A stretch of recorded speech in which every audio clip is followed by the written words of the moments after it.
Hello everyone, आज हम लोग सिंपल ऑब्जेक्ट के बारे में एस्टिमेट कैसे करते हैं उसके बारे में हम डिस्कशन करेंगे। तो हमारा जो टॉपिक है वो क्या है, एस्टिमेट्स ऑफ सिंपल ऑब्जेक्शन। अगर कोई सिंपल ऑब्जेक्टिव है या कोई सिंपल ऑब्जेक्ट है तो उसके रेट की एनालिसिस हम कैसे करेंगे, इसके बारे में आज हम डिस्कशन करेंगे। तो सपोज दैट हमारे पास कोई एक सिंगल रूम है, एक कोई सिंगल रूम है। इस रूम की जो साइज दी हुई है वो हमारी कितनी है, 5 मीटर इंटू 4 मीटर। ये हमारा रूम है, ठीक। इस रूम की साइज 5 मीटर इंटू 4 मीटर है। इस रूम में अगर हमें टाइल्स लगानी हो तो टाइल्स के रेट के हम कैलकुलेशन कैसे करते हैं, इसके बारे में आज हम बात करते हैं। जो हमारी टाइल्स है उसकी साइज, सपोज दैट अगर हम tiles 30 centimetre into 30 centimetre into 4 centimetre का टाइल्स यूज करते हैं, जो हमारी साइज है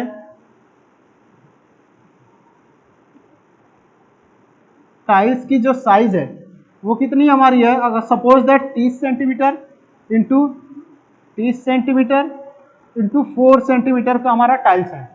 तो इस साइज के टाइल्स को अगर हमें 5 मीटर इंटू 4 मीटर के रूम में लगाना हो तो कितने नंबर ऑफ टाइल्स होंगे या हमारा कितना कॉस्ट होगा, उसके बारे में हम कैसे कैलकुलेशन करते हैं, इसके बारे में हम डिस्कशन करते हैं। तो जो हमारा रूम है उस रूम की साइज क्या है, 5 मीटर इंटू 4 मीटर। तो इस रूम का अगर हम एरिया कैलकुलेट करें, इस रूम का अगर हम एरिया कैलकुलेट करें तो एरिया इसको क्या हो जाएगा, लेंथ इंटू विड्थ। तो इसमें हमारा लेंथ कितना है, 5 मीटर है और विड्थ हमारी कितनी है, 4 मीटर है। तो एरिया हम कैलकुलेट कर सकते हैं। तो एल इक्वल टू कितना है, 5 मीटर इंटू वी की वैल्यू कितनी है, 4 मीटर। तो जब इसको हम कैलकुलेट करेंगे तो हमारा एरिया कितना हो जाएगा, 20 मीटर स्क्वायर। ये हमारा रूम का एरिया हो जाएगा।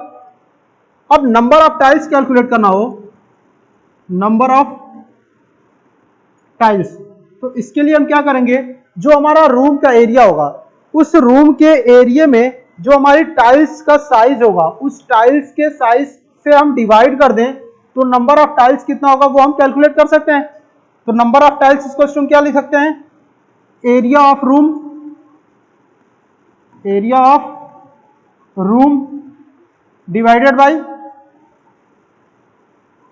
Size of tiles.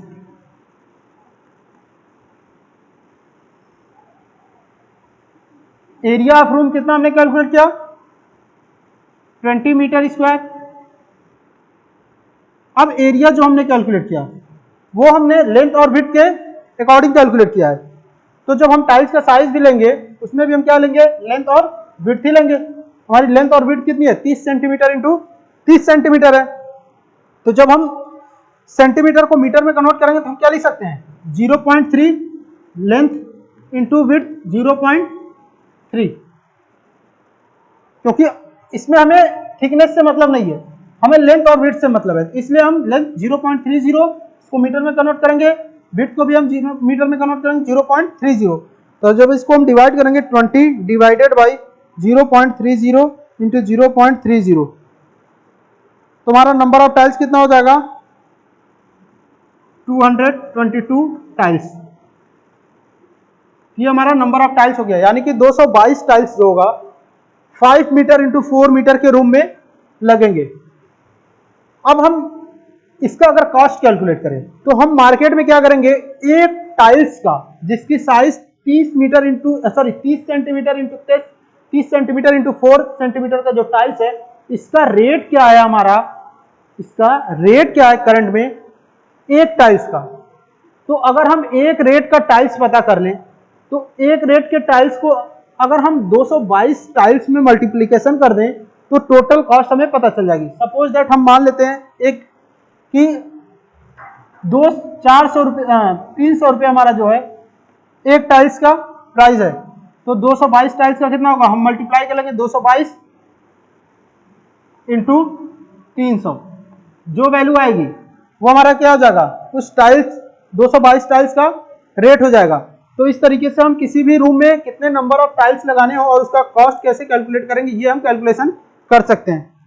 तो ये एक सिंपल ऑब्जेक्ट है। अगर किसी सिंगल रूम का अगर हमें कैलकुलेशन करना हो, रेट की टाइल्स कितने नंबर्स लगेंगे या कितना उसका रेट होगा, तो इस तरीके से हम उसका कैलकुलेशन कर सकते हैं। अब सपोज दैट अगर हमें कोई एक रेक्टेंगल प्लॉट हो, उस प्लॉट के चारों तरफ अगर हमें कोई एक वॉल कंस्ट्रक्ट करनी हो, उस वॉल की हाइट अगर जो भी हाइट दी हुई हो, उस हाइट के अकॉर्डिंग हम उसके रेट का कैलकुलेशन हम कैसे करेंगे, इसके बारे में हम कैसे कैलकुलेशन करते हैं, इसके बारे में हम डिस्कशन करेंगे।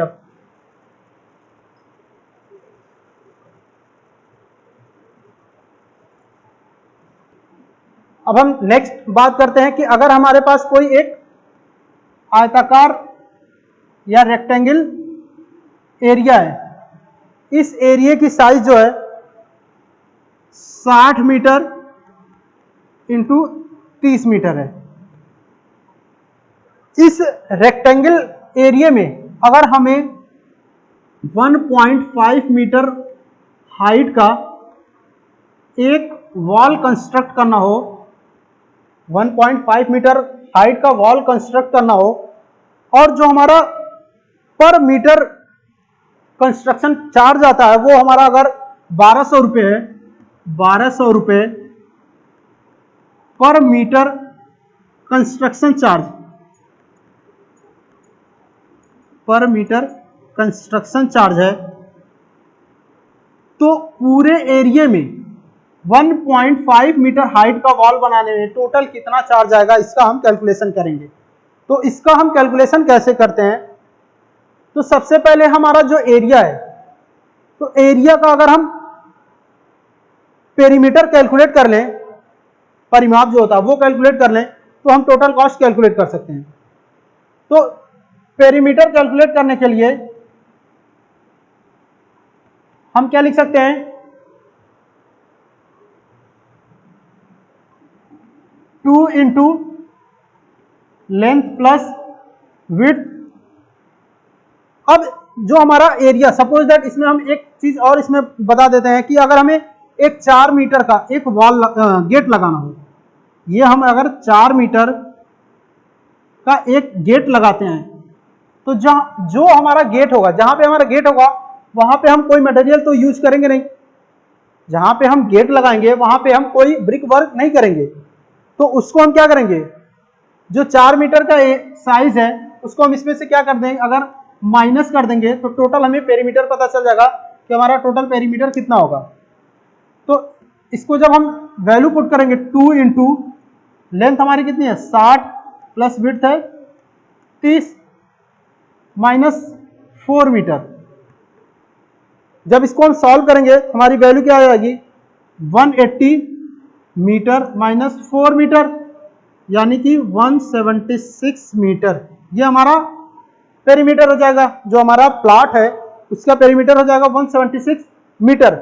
अब 1 मीटर का जो कंस्ट्रक्शन चार्ज है वो कितना है, 1200 रुपये है। तो 176 मीटर का टोटल कितना चार्ज होगा उसको हम कैलकुलेट कर सकते हैं। तो नेक्स्ट हम इसमें बता सकते हैं कंस्ट्रक्शन चार्ज,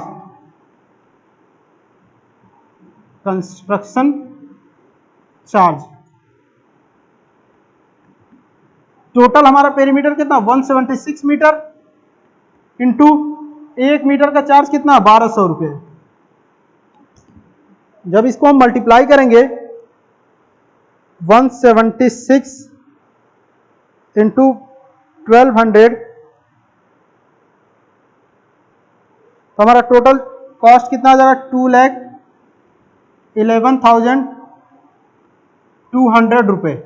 यानी कि 60 बाई 30 मीटर के प्लॉट में अगर हम कोई 1.5 मीटर हाइट का वॉल बनाते हैं तो उसमें हमारा टोटल चार्ज कितना होगा, 2,11,200 रुपये।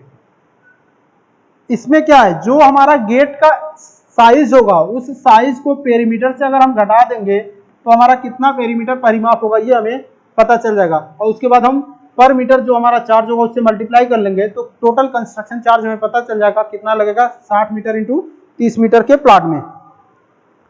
अब कभी कभी क्वेश्चन पूछता है कि जो हमारा कोई ट्रक होते हैं तो ट्रक में हमारे नंबर ऑफ ब्रिक्स कितने होंगे, इसको हम कैसे कैलकुलेट करते हैं इसके बारे में हम थोड़ा डिस्कशन कर लेते हैं। कि सपोज दैट अगर हमारे पास कोई 8 टन का कोई ट्रक है, एक कोई ट्रक है जिसकी कैपेसिटी कितनी है 8 टन है, तो उसमें कितने ब्रिक्स हम ले जा सकते हैं, उसका हम कैलकुलेशन कैसे करते हैं इसके बारे में हम थोड़ा डिस्कशन कर लेते हैं।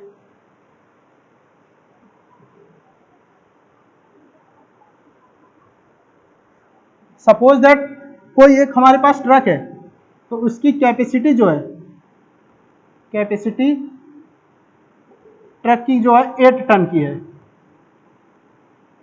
ठीक, 8 टन की कैपेसिटी है, कैपेसिटी ऑफ ट्रक 8 टन का अगर हमारे पास कोई कैपेसिटी का ट्रक है, तो इसको हम कैसे हम कैलकुलेट करेंगे कि नंबर ऑफ ब्रिक कितने इसमें होंगे। तो जैसा कि हमें पता है कि वन टन इक्वल्स टू कितना होता है, 1 टन इक्वल्स टू होता है आपका 1000 केजी, 1000 केजी। तो 8 टन इक्वल्स टू हम लिख सकते हैं 8000 केजी लिख सकते हैं, क्योंकि जो ट्रक की कैपेसिटी वो कितनी हमारी 8 टन की है। तो अगर हम इसमें नंबर ऑफ ब्रिक कैलकुलेट करें तो उसको हम कैसे कैलकुलेट करेंगे, तो इसके लिए हम क्या कर सकते हैं, सपोज दैट हमारे पास जो वेट है, 1 ब्रिक का वेट जो है, weight of 1 brick, suppose that हम मान लेते हैं 3 केजी है, ठीक है। एक ब्रिक का जो वेट है वो कितना 3 केजी है, तो नंबर ऑफ ब्रिक हम कैलकुलेट कर सकते हैं, नंबर ऑफ ब्रिक्स ये हम कैलकुलेट कर सकते हैं। इसके लिए हम क्या करेंगे, जो हमारा कैपेसिटी ऑफ ट्रक है, सॉरी हाँ, कैपेसिटी ऑफ ट्रक 8 टन है, तो उसको केजी में कन्वर्ट करेंगे कितना हो जाएगा, 8000 डिवाइडेड बाई एक ब्रिक का वेट कितना है 3, जब इसको हम सॉल्व करेंगे क्या आएगा 8000 डिवाइडेड बाई 3, यानी कि 2667 ब्रिक्स, यानी कि 8 टन के ट्रक कैपेसिटी में अगर 3 केजी का एक ब्रिक है तो नंबर ऑफ ब्रिक कितना हो सकता है 2667 नंबर ऑफ ब्रिक्स हम यूज कर सकते हैं।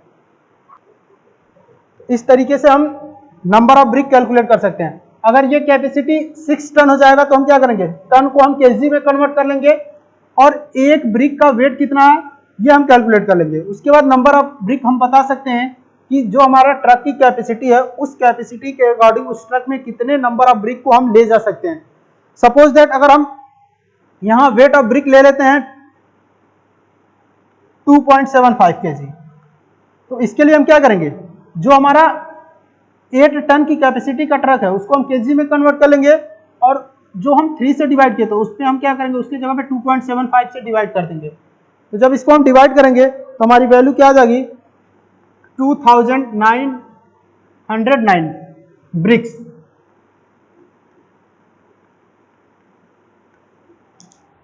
यानी कि 2.75 केजी के एक ब्रिक के अकॉर्डिंग 8 टन की कैपेसिटी के ट्रक में 2909 ब्रिक को हम कैरी कर सकते हैं। कभी कभी होता है कि जो हमारा ब्रिक कैरी करने के लिए हम ट्रैक्टर का यूज करते हैं, ट्रॉली का यूज करते हैं, तो उसमें अगर उसकी कैपेसिटी पता हो हमें ट्रॉली की कैपेसिटी, तो उसकी कैपेसिटी में हम एक ब्रिक के वेट से डिवाइड कर देंगे तो हमें टोटल नंबर ऑफ ब्रिक पता चल जाएगा कितना हम ब्रिक उसमें उसको कैरी कर सकते हैं। तो इस तरीके से हम जनरल ऑब्जेक्शंस के रेट के एनालिसिस भी हम कर सकते हैं। अब इसमें हम इसका अगर हमें रेट एनालिसिस करना हो तो इसके लिए हम क्या कर सकते हैं, हम जो ब्रिक परचेज करते हैं, ब्रिक हमारा कैसे होता है 2000 ब्रिक के हिसाब से हम अगर रेट हमें पता हो कि करंट में जो रेट है, करंट रेट हमारा जो 2000 ब्रिक का होता है वो कितना इस समय चल रहा है 15,000 रुपए है, ठीक। तो 2909 ब्रिक के लिए कितना होगा, मल्टीप्लाई कर लेंगे उस हिसाब से, तो हमें टोटल कॉस्ट हमें पता चल जाएगा कि 2909 ब्रिक का हमारा टोटल कॉस्ट कितना होगा। इस तरीके से जनरल चीजों के लिए भी हम रेट की एनालिसिस कर सकते हैं जो हम कंस्ट्रक्शन में यूज कर सकते हैं।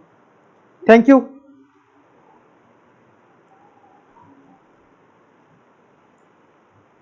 हाँ।